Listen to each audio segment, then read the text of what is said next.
welcome to my channel. Today I am reviewing the Liquid Touch Weightless Foundation from Rare Beauty.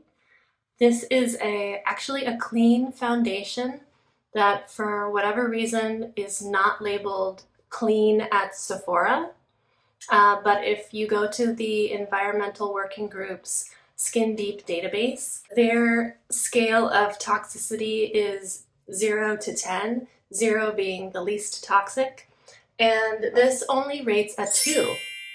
So I really don't know why Sephora has not labeled it clean.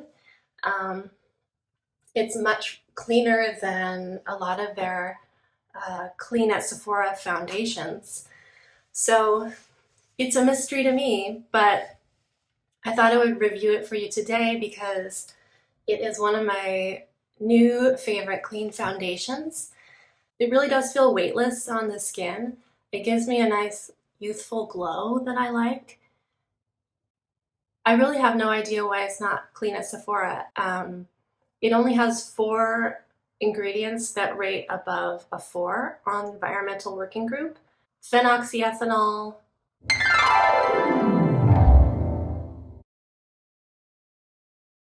dimethicone,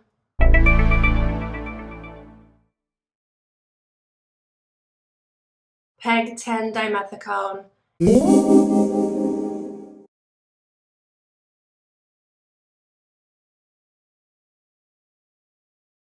and an iron oxide.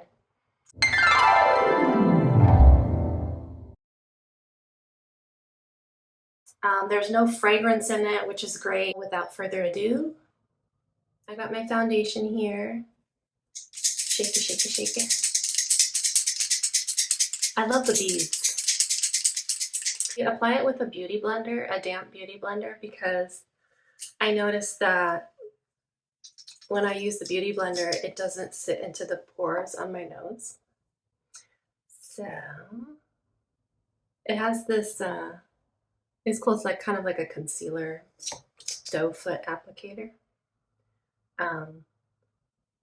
which is great because it actually does work, I've noticed, as a pretty good under eye concealer. So I like to use it as a base for my under eye concealer too. So I'm just like putting it all over the blender. I'm giving my blender a makeover. I'm probably putting too much on, but okay. So I already have primer on. I would suggest using a primer with this.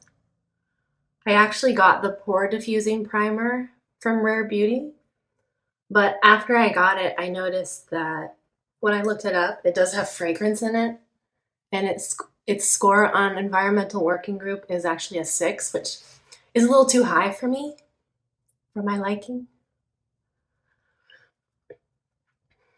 So just blend a blend. Uh-oh, I got it on my hair. Don't do that. Don't get it on your hair. I like to use the damp beauty blender because it's just not as drying. I think I put a little bit too much on here actually, but oh well. That's what bronzer is for. Oh my god. Oh my god. I feel like it's always funny to watch somebody put on makeup with a beauty blender because it looks like they're hitting themselves as they spit on the screen. But that's okay. In my book.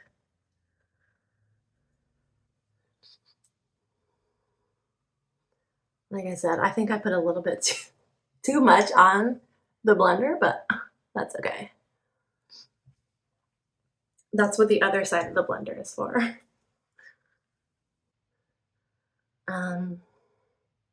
So yeah, I mean, you can see my under eyes are like, I don't even really need concealer. But when I don't have the ring light in front of me all day, I do need concealer. So there you go. Okay, so I'm gonna do the rest of my makeup and come back. So here I am with my makeup on. I really love it. I would definitely recommend applying it with the damp beauty blender, or whatever beauty sponge you use. That way, for me at least, it doesn't settle into my pores as much. And really, it doesn't settle into my pores at all that I've noticed when I use the beauty blender and a good primer. The only thing is, I've noticed at the end of the day, sometimes it breaks up on my nose a little bit, but for a foundation that looks this good, is clean, and is $30, I mean, that's pretty good. It's a lot cheaper than most of Sephora's Clean at Sephora foundations. I am in the shade, if you're curious, 150C. And yeah, that's it. Check it out. Take care. See you later.